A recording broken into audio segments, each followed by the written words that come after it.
السلام عليكم. لا تنسوا الإعجاب بالفيديو والاشتراك في القناة. Good afternoon, Dr. Naik. My name is Izzy Westbury. I'm the secretary here at the Oxford Union. I have a very short question to ask. You talk about the hijab being something that serves to protect a woman. Surely it's extremely patronizing and degrading to prevent a woman from making that decision for herself. How could you answer that? What's the question, sister? I said, in your speech, you talk about the hijab being something that serves to protect a woman.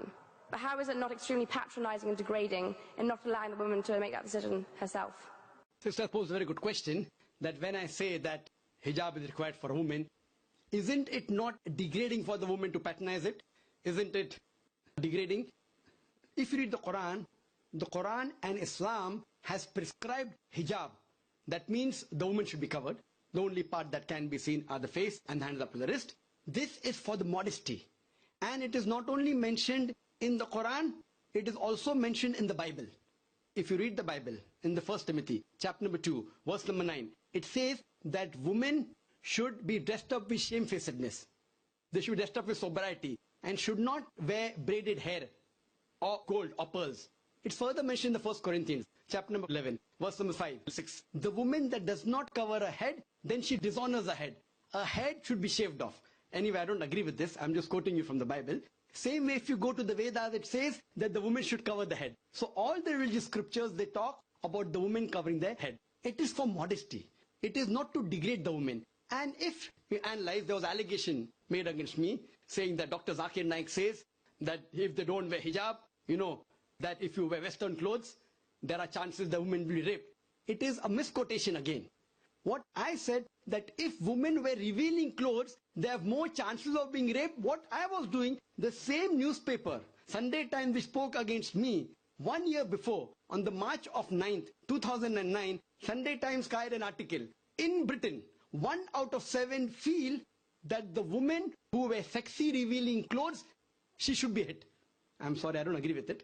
This is the statistics that was given in the Sunday Times on the 9th of March 2009, that in Britain, 1 out of 7 Britishers believe that the women who wear revealing and sexy clothes should be hit. I disagree with this. Furthermore, one more article came in 2005 in the same newspaper, Sunday Times. It said that 26% of the Britishers, they feel that wearing revealing clothes is partially or totally responsible for the rape.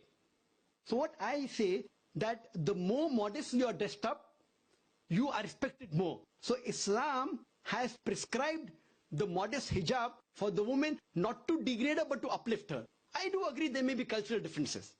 Islam cannot force anyone to adopt it. There are cultural differences. For example, I'll give you an example. That some societies, what they feel, that even looking at a woman is immodest. Some societies feel looking is no problem, but touching a woman is immodest. Some of the societies feel shaking hand is no problem. Some societies feel kissing no problem. Some societies feel doing anything as long as both agree is no problem. Different societies and different cultures have got different rules and regulations.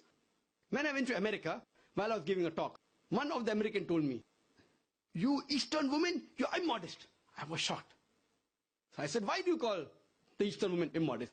He told me, "You Eastern women, you expose your belly." So in America and Western country, exposing belly is immodesty. In India, exposing belly is not immodesty, wearing shorts is immodesty. So what I've realized, sister, there's different culture, there's different system. Islam cannot force anyone to adopt. It's clearly mentioned in the Quran in Surah Baqarah, chapter number 2, verse number 256, La ikraha fid din, there is no compulsion in religion. But if some women want to adopt the hijab because they feel modest and they feel respected, I feel no other woman should disagree. And when I've been to UK, I've seen hundreds and thousands of women who do cover their hair and who feel that they are uplifted because of this modesty.